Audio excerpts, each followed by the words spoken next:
souhaite la bienvenue à Tendance Immo. Ici Stéphanie Germain avec vous pour les prochaines minutes. Et comme à chaque semaine, je t'accompagne de ma collègue Marie-Ève Proulx. Ça va bien, Marie-Ève? Ça va très bien, toi? Oui, ça va super bien.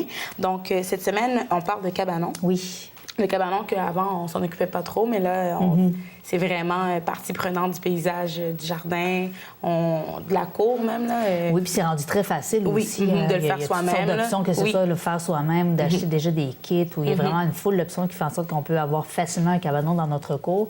Puis comme tu as dit, les gens, ils mettent de plus en plus d'argent dans la cour et le cabanon en fait partie. On veut que ce soit beau. On veut le montrer, c'est ça. Oui, on veut que ça aille avec la maison. Donc, je trouvais ça intéressant d'en parler. Tu nous parlais aussi, justement, quand on veut faire la construction d'un cabanon. Donc, tu vas nous donner des choix, un peu comment le faire. C'est pas tant sur les étapes, mais plus qu'est-ce qu'on a comme option. Exactement, parce qu'on peut, justement, comme j'ai mentionné, d'acheter un kit déjà tout fabriqué. On peut acheter le kit, le monter soi-même ou le faire monter par quelqu'un. Il y a toutes sortes de façons, dépendamment de... Bien sûr, de ce qu'on est prêt à payer. C'est toujours... C'est toujours une question de budget. Puis aussi, très important de faire attention aux coups de foudre lorsqu'on vient le temps d'acheter une maison. Oui, ou un immeuble à revenus. Souvent, c'est un des critères, c'est sûr. On veut aimer la maison, on veut aimer ce qu'on voit, mais ça peut jouer contre nous aussi. C'est pas le seul critère qu'il faut considérer lorsqu'on décide de présenter une offre d'achat, parce qu'on peut se faire prendre à notre jeu. Oui, parce que c'est sûr qu'on peut la trouver super belle, mais c'est peut-être pas nécessairement notre budget. On va parler de ça un peu plus tard à l'émission. Et est-ce qu'on peut vivre de l'immobilier? Donc, c'est la question à laquelle je pense que tu vas pouvoir répondre aujourd'hui. C'est un très bon investissement, mais là, est-ce qu'on peut en vivre? On va savoir ça plus tard à l'émission. On va tout de suite commencer avec les cabanons. Oui, donc, comme on parlait, les cabanons, il y a différentes... C'est le temps de l'été, on veut avoir un cabanon dans notre cour, c'est en plein temps de l'installer, parce qu'en fait, il n'y a plus de neige, fait que c'est beaucoup plus pratique. On peut travailler là. Puis, en fait, avant de parler vraiment des options qu'on a pour vraiment faire le cabanon, il y a vraiment des choses, avant de se présenter, en fait, chez un détaillant ou chez un constructeur de cabanon ou un entrepreneur, peu importe, il faut bien sûr planifier notre achat. Oui. D'un, il faut savoir bien sûr la grandeur qu'on a besoin. C'est comme un garage maison, etc. Il faut établir qu'est-ce qu'on va y ranger. Si, par exemple, on a envie d'y ranger un 4 roues ou tracteur à gazon, bien, il faut quand même y aller dans les grandeurs qui vont nous permettre de rajouter quelque chose d'autre. Oui, c'est ça. Puis, donc, la grandeur, c'est vraiment un élément important à considérer. Également, la grandeur de la porte, parce que le cabanon, c'est un endroit, généralement, où on veut mettre des choses, des objets, des outils qu'on ne peut pas mettre à l'intérieur. Si on revient avec le tracteur à gazon, il faut que l'ouverture soit assez grande. On ne peut pas rentrer le tracteur à gazon dans la maison parce qu'il ne rentre pas, mais il faut s'assurer qu'il rentre dans le cabanon si c'est là qu'on veut le ranger. Donc, au niveau de la grandeur de la porte, il existe différentes grandeurs. Donc, vraiment d'établir en premier qu'est-ce qu'on va y mettre pour justement... Ça va être pour à quelle fin? Exactement. Fait comme ça, si on n'a pas besoin de gros outils comme ça, c'est juste pour le vélo, des choses, on y va avec une porte simple comme une porte d'entrée qui est de 34 pouces, si je ne m'abuse. Mais sinon, on peut y aller aussi avec du 36 pouces. Il y a des portes doubles, il y a toutes sortes de portes différentes, toutes sortes de grandeurs de cabanons disponibles. Oui, fait qu'en fait, c'est vraiment d'y aller selon nos besoins. C'est ça, il faut toujours faire un achat en fonction des besoins qu'on a. Mais aussi, un élément qui est important, le cabanon, c'est quand même souvent considéré par les valeurs. C'est facile d'accès, donc... Ah, c'est vrai. Pour que ce soit pour la pose des fenêtres, les portes, pour la sécurité, peut-être essayer de voir justement comment est-ce qu'on peut renforcer la sécurité pour éviter de se faire voler dans le cabanon. Mettre un cadenas, d'avoir un petit cadenas. Oui, mais maintenant, quand on achète les cabanons, on peut avoir des chaînes déjà intégrées, des verrous, donc, puis des fenêtres anti-cassables, par exemple, qui font en sorte qu'ils ne pourront pas rentrer par la fenêtre. Alors, ça peut être intéressant à considérer si vraiment on met des objets de valeur. De valeur, c'est ça. De toute façon, tout a une certaine valeur, donc ça peut être important. Puis, un autre élément à considérer, c'est le plancher.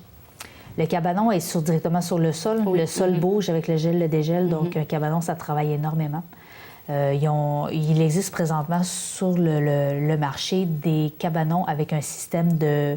Je pense que c'est plus, on parle du plancher qui est à vérin ajustable. Okay. Donc, à chaque année, on réajuste selon comment le sol a bougé. On peut réajuster le plancher, la porte pour faire en sorte que ça redevienne droit. C'est super. Oui, puis il semble que on peut le faire soi-même, pas besoin d'appeler un expert pour venir le faire à la maison. Ça se fait très bien. Oui, c'est juste un système de vis avec une clé, en fait, qu'on peut le faire. Puis le fait d'acheter un cabanon qui est muni de ce système-là, ça fait en sorte qu'on n'est pas obligé de tout faire la préparation du terrain qui est généralement importante justement pour éviter que ça bouge trop. C'est ça. Souvent, il faut creuser, il faut mettre de la poussière de pierre, il faut arranger pour que ce soit le plus solide possible.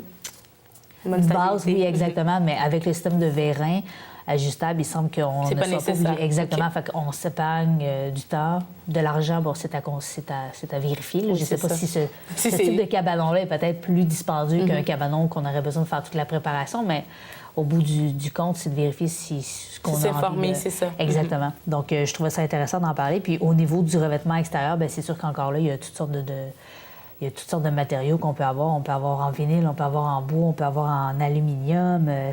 Encore là, tout est une question de goût. Fait que c'est de vérifier qu'est-ce qui va avec notre budget. Puis au niveau du cabanon, c'est comme une petite maison, mais c'est pour les bricoleurs, je pense que ça peut être intéressant. C'est un projet qu'on peut facilement monter. C'est comme une petite aventure. Oui, là, je connais beaucoup d'hommes qui aiment faire ça. Oui. Je vais monter mon cabanon. Oui, ça peut se faire très bien. C'est sûr qu'il faut être un temps soit peu bricoleur. Là, si on n'a pas du tout si on n'est pas du tout habile avec un marteau, c'est peut-être pas une bonne idée. Oui, de se lancer. Mais ça peut être, par exemple, avec des amis, ou puis ça peut être quelque chose qu'on fait ensemble. C'est ça. On peut l'étendre, je sais pas moi, sur 4-5 fins de semaine. Puis après, exactement. Puis c'est sûr que si on parle de la construction d'un cabanon qui est fait par des experts, on va parler entre 6 000 et 8 000 quand même. C'est sûr qu'à ce prix-là, on a un cabanon de grande qualité qui est donc avec une garantie. C'est sûr qu'on paye pour quelque chose de parfait, si on peut dire. Mais il y a moyen, soit par exemple, de le construire soi-même en achetant, en planifiant avec les plans, en achetant soi-même les matériaux. C'est sûr que là, bon, il faut aussi connaître, il faut quand même planifier beaucoup pour éviter de se ramasser puis qu'il est tout croche. Il faut vérifier quand même pour le fabriquer de cette façon-là.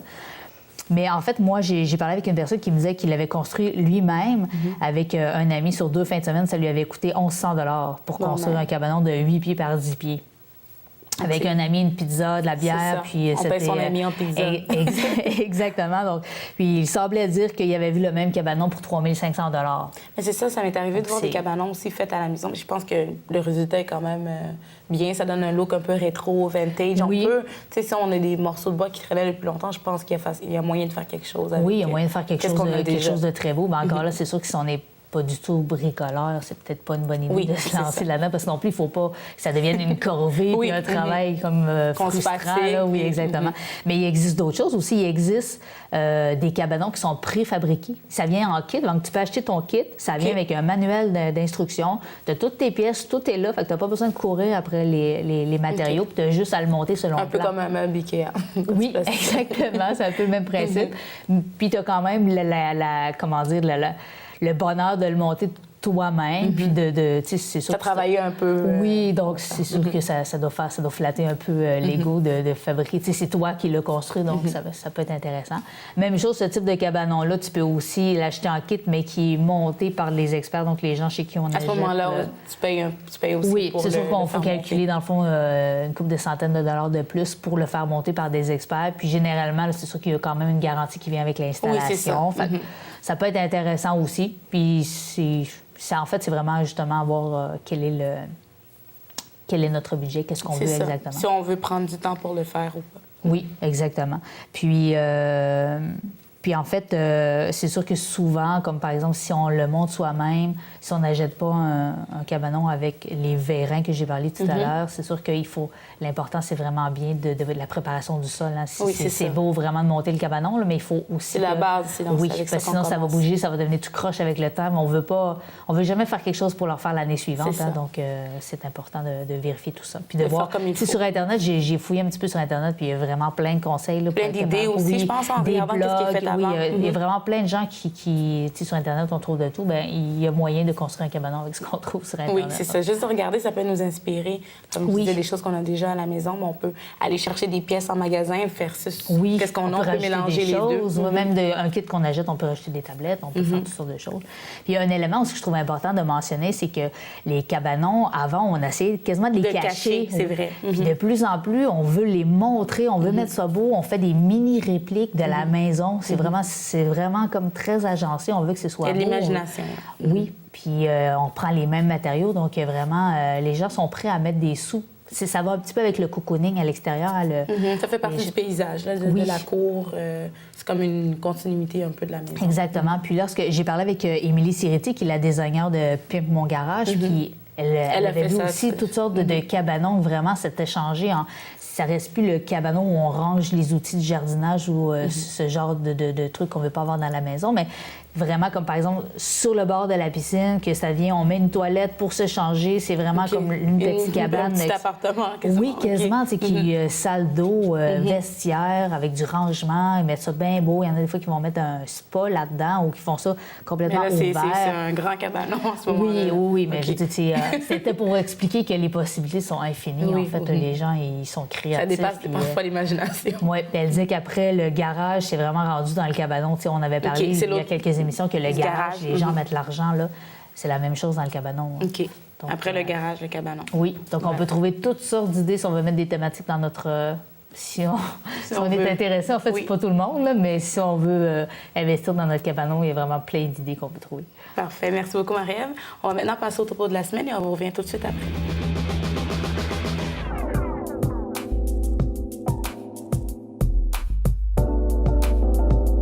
Bonjour et bienvenue chez Cabanon Prestige. Mon nom est Hélène Trudel et je suis représentante.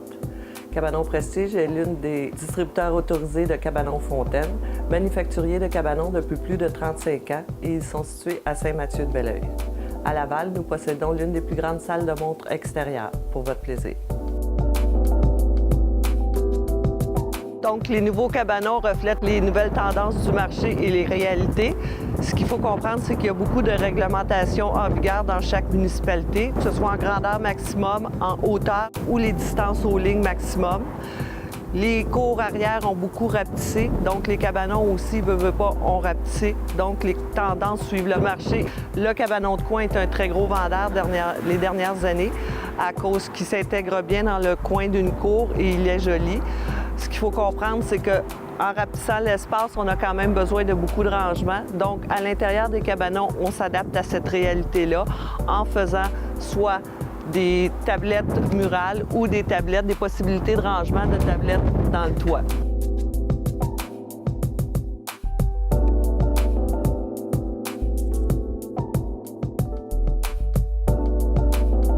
Voici un cabanon qui représente le nouveau design des nouvelles propriétés. Donc, ce qu'il faut comprendre, c'est que chaque cabanon est interchangeable dans le sens qu'on peut mettre à peu près 25 choix de portes et environ une quinzaine de choix de fenêtres. Et on peut tout interchanger, mettre portes et fenêtres à gauche, à droite, sur le côté. Ensuite de ça, il y a tout l'aspect couleur aussi qui rentre en ligne de compte. Donc, le même cabanon dans une gamme de couleurs différentes peut donner complètement un autre look. Le tout, c'est d'harmoniser le plus près possible des propriétés. Il y a aussi différents types de revêtements. Donc, généralement, on travaille avec des revêtements de vinyle, mais il y a possibilité aussi d'avoir à peu près tout ce qui se fait sur le marché, que ce soit en cannexelle ou en pierre ou en acrylique. On a 6 collections chez Cabanon Fontaine, donc pour sûr, une collection qui s'adapte à chaque budget.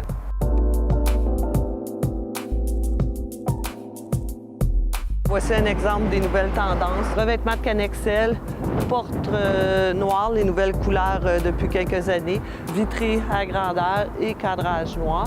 Si on remarque bien, c'est les nouveaux designs de fenêtres qui sont placés en haut des portes, de modèles plutôt rectangulaires qui suivent les nouvelles fenestrations des nouvelles maisons. Ici, on a un incontournable, le petit cabanon toit 2 versants qui n'a pas changé depuis une vingtaine d'années, qui est la base dans les modèles de cabanon. Ce qu'il faut savoir, c'est que chez Cabanon Fontaine, tous les cabanons sont disponibles soit livrés et installés par les installateurs ou bien en kit que vous pouvez monter vous-même. Lors de votre venue chez nous, nous sommes bien équipés pour vous aider. Donc, nous avons des échantillons de bardeaux pour vous aider à faire votre choix, des échantillons de vinyle pour le revêtement de mur, que vous pouvez apporter des morceaux pour vérifier la coloration de votre maison, ainsi que les cannexelles aussi. Donc, nous sommes là pour vous conseiller et vous aider dans vos choix de couleurs. Il est important de savoir que lorsqu'on fait l'achat d'un cabanon, on doit aussi prévoir une préparation de terrain pour conserver notre achat le plus longtemps possible. Donc, faire une préparation de sol avec la roche 0,3/4 Et il y a aussi la possibilité de faire le tout sur dalle de béton. Donc, à ce moment-là, on ne met pas le plancher de bois. On va mettre les murs directement assis sur la dalle de béton. C'est toutes des options que, quand vous venez en magasin, on regarde avec vous et qu'on vous explique les bonnes méthodes pour recevoir votre cabanon.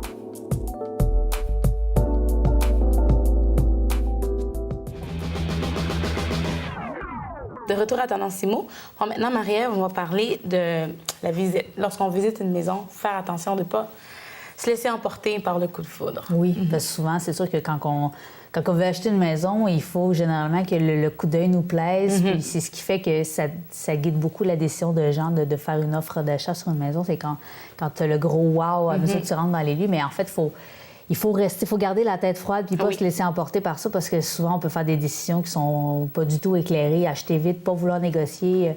Donc, au bout de la ligne, on pourrait être perdant. Alors qu'en fait, les vendeurs sont toujours prêts à négocier un peu. Ils s'attendent à ça aussi. Ils savent, c'est ça. Oui, généralement, ils mettent toujours leur prix en fonction de... si on de se laisser descend... un jeu, oui, ben oui, c'est sûr. Donc, il faut pas accepter à la première vue qu'est-ce qu'on voit parce que, waouh, c'est beau, je veux pas me le faire voler. Donc, j'ai un coach en immobilier, Ghislain Larochelle, qui est de immofacile.com sur Internet, qui donnait des conseils, qui disait vraiment, il faut faire vraiment attention à ça. Donc, d'un, il dit, c'est sûr qu'on a tous un maximum qu'on est prêt à payer en termes de budget pour l'achat d'une maison. Fait qu'il faut absolument respecter ce budget-là. C'est la première chose. À moins que ça ne nous dérange pas, là. Mais on a tous un maximum qu'on veut payer parce qu'on ne veut pas s'endetter. Donc, il dit ne pas aller visiter des maisons qui sont pas dans le budget. Ben non, parce qu'il dit là, tu vas pas comparer des pommes avec des pommes. Là, tu vas voir une maison qui vaut 50 000 de plus, ben ça paraît, tu sais. Puis après ça, tu vas voir les autres maisons. Puis tu vas être un peu déçu. Ben tu vas toujours être déçu. Tu trouveras jamais ce que tu veux. Donc, il dit tu sélectionnes les maisons qui répondent aux besoins. C'est sûr que si, par exemple, on a besoin de 3 chambres à coucher, ça sert à rien d'aller visiter une maison qui en a 2.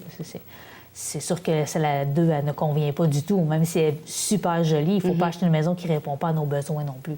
Juste parce qu'on a eu le coup de foudre. Oui, exactement. Donc, on garde la tête froide. On va voir les maisons qui respectent nos besoins, qui respectent aussi les budgets. Et c'est sûr qu'il va toujours y avoir...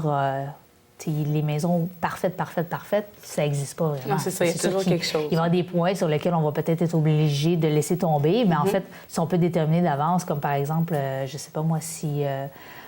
il y a de la tapisserie dans le salon, puis que nous, on n'aime pas ça, mais en fait, ça peut être moins compliqué d'enlever la tapisserie que de rajouter une fenêtre, par exemple, qu'il n'y a pas dans une pièce. T'sais.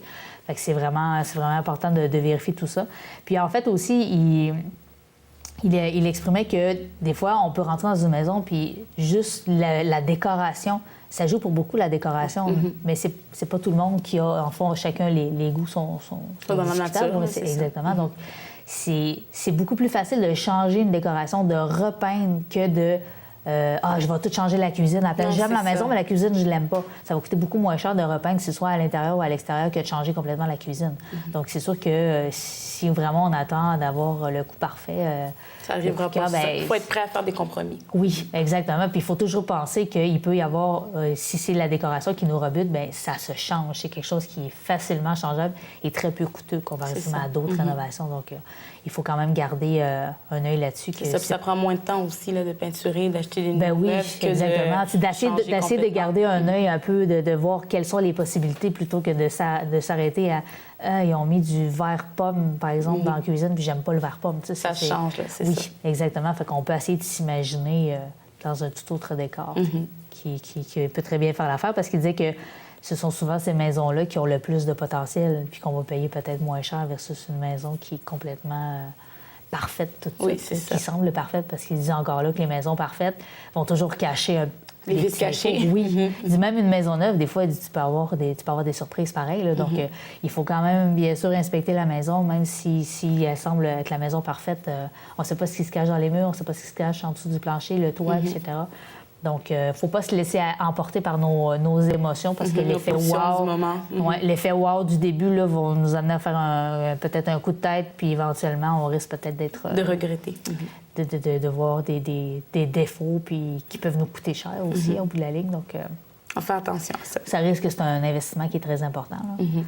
Alors, je trouvais ça intéressant d'en parler. Puis, un autre point que je suis tombée sur une statistique que je trouvais bien intéressante qui disait que 46 des millionnaires au Canada, bien, pas au Canada, en fait, c'est plus large, en Amérique du Nord, qui le sont grâce à l'immobilier. Fait que là, je me disais, ouais, j'ai dit quand même... On peut, c'est peut-être intéressant d'investir. Parce que de plus en plus, on entend parler des gens qui veulent se lancer dans l'immobilier parce qu'en fait, ce qu'on peut obtenir à la bourse versus supposément ce qu'on peut obtenir dans l'immobilier. Des fois, c'est plus intéressant. Oui, exactement, mais moi, personnellement, ça me fait un peu peur. Là, fait que je ne suis pas certaine, là, mais je trouvais ça intéressant quand même d'aller éplucher cette avenue-là. Puis, dire vraiment que les Canadiens sont très nombreux à avoir investi dans l'immobilier au cours des dernières années. C'est ça. Est-ce que sont 40 à vivre de l'immobilier ou... Ils sont...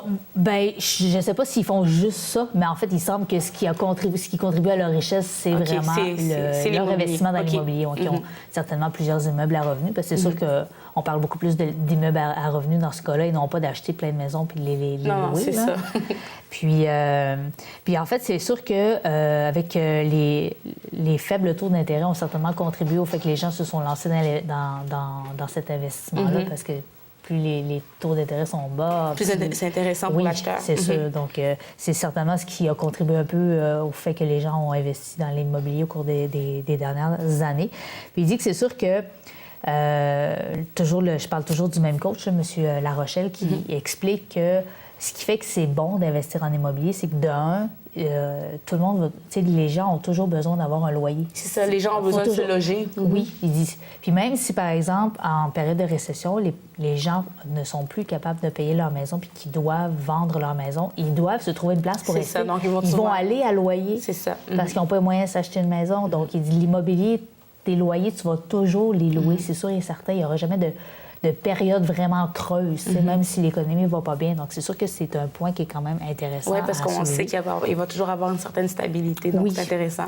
Puis c'est sûr qu'il y a des points, on entend toutes sortes de choses, là, que des fois, il y a des gens qui louent, ils ne payent pas, donc ça peut devenir un peu compliqué à ce niveau-là. Il faut être prêt à s'embarquer, c'est un gros projet. Mais il y a certainement lui, il donne toutes sortes de conseils. Je voyais que, il y a des formations qui se donnent en immobilier pour vraiment savoir comment se lancer. Se préparer à toutes les éventualités, essayer de faire des bons moves aussi, parce que c'est sûr que même si ça reste un bon investissement, il faut que le move soit bon. Oui. Si tu achètes un immeuble à revenu, puis que finalement, ça devient que c'est pas rentable, tu ne deviendras jamais riche avec ça. Non, c'est ça. Même que tu peux... perdre au final. Tu peux perdre beaucoup, donc il faut faire attention. Ça reste assez important. Puis souvent, par exemple, tu veux investir dans des immeubles à loyer, que ce soit à Laval ou à Montréal, c'est des gros investissements. On parle d'en haut de 500 000 généralement. Là, fait que ça prend beaucoup de valeur. Oui, exactement. Puis il disait qu'un autre fait tangible, c'est que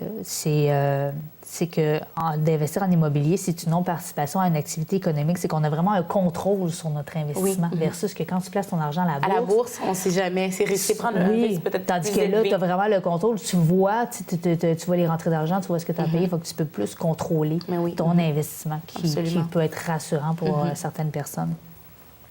Il y a aussi des avantages fiscaux, parce que selon les lois au Québec, c'est avantageux, c'est très avantageux pour les propriétaires de logements. En fait, au niveau de la déduction pour l'amortissement, qui fait en sorte que ça peut permettre aux propriétaires de reporter une partie des impôts qu'il a payés. Fait que c'est sûr que ici, ça devient intéressant pour encourager les gens à se lancer là-dedans. Puis en fait, bien sûr que l'immobilier, ça rapporte un revenu qui est stable, même quand on est à la retraite, mais on continue à faire de l'argent. On a toujours de l'argent qui rentre. Oui.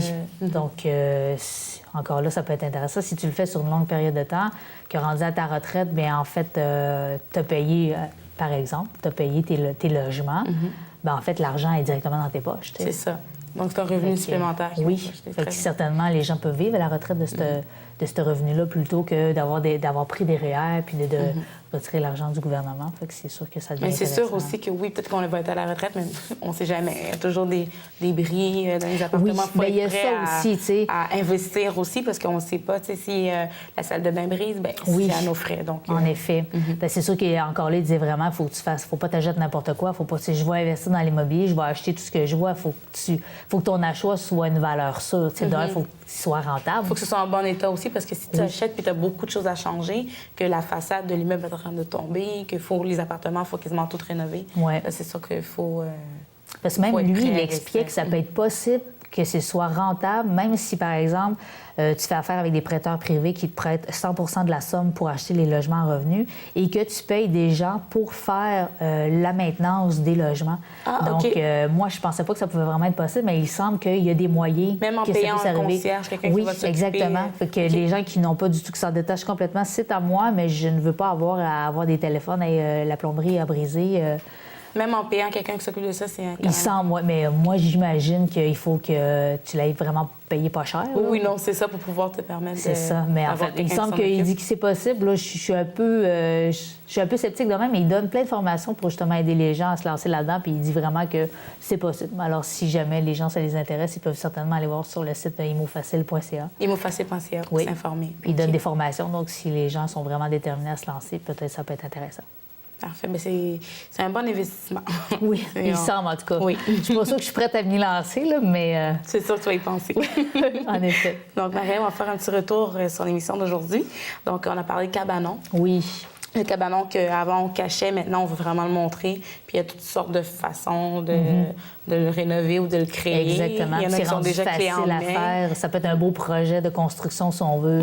On n'est pas apte à faire une maison parce que c'est quand même difficile, mais un cabanon, c'est plus facile. Oui, c'est plus facile, puis ça peut être... On peut le faire entre amis, en Exactement. famille, ça se fait un beau assez rapidement. projet plaisant à faire pendant cet été. C'est ça, c'est le printemps. Là.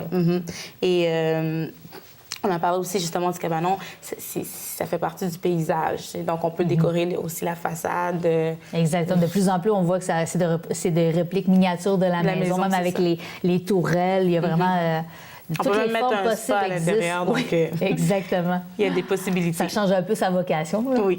C'est plus un cabanon de rangement. Non, c'est ça, cabanon de luxe. Ouais. Puis on a parlé aussi justement lorsqu'on visite des maisons, de faire attention à nos coups de cœur. Faut pas y aller, faut pas se laisser porter par des émotions. Faut rester quand même assez lucide. Oui, garder la tête froide. Puis peut-être même aussi d'essayer de se détacher, pas tout de suite, par exemple, prendre la décision de retourner la tête reposée, de voir ça, la tête reposée à la maison, en discuter. Généralement, on peut être deux. On peut être deux, c'est ça. D'en parler, puis essayer vraiment de penser à tout, plutôt que, quand on est sur place, des fois, c'est tellement beau, on est prêt tout de suite à signer. C'est ça. Mais il faut faire attention parce que ça reste que c'est peut être un piège. Un bon investissement. Oui, ça peut être un piège parce qu'il n'y a pas juste l'effet wow peut se dissiper avec le temps, là, quand on remarque qu'il y a des petits problèmes. Des petits vices cachés, comme on en a déjà parlé longtemps. Il y a des vices, c'est pas juste des petits vices. Donc, il faut quand même faire attention, faire inspecter la maison pour s'assurer que notre maison parfaite l'est vraiment, parce qu'en fait, ça existe pratiquement pas. Ça fait qu'on prend notre temps, on prend des bonnes décisions. Oui. Et le dernier sujet qu'on a parlé à l'émission, c'est de vivre. Il y a des gens qui vivent de l'immobilier, donc c'est un bon investissement. Il faut être prêt à travailler, il faut être prêt à être un propriétaire, donc recevoir des appels. Exactement. Il y a des gens qui sont devenus millionnaires de cette façon-là. Est-ce que c'est accessible à tous? C'est à voir. Peut-être de se renseigner avant de se lancer. Puis, c'est ça, sur le site Internet, c'est imofacile.ca. Ouais. Il donne une sorte de trucs. Puis c'est sûr qu'avant de se lancer, c'est mieux vraiment de s'informer comme il faut, par exemple, pour être sûr que... On fait le bon choix. Oui, pour que notre investissement reste un et non pas que ça devienne un cauchemar. Absolument. Donc, merci beaucoup, Marie-Ève. Donc, on va pouvoir te lire, comme à l'habitude, dans l'Écho de Laval, qui sera publié ce mercredi. Parfait. Et à la maison, je vous dis à la semaine prochaine.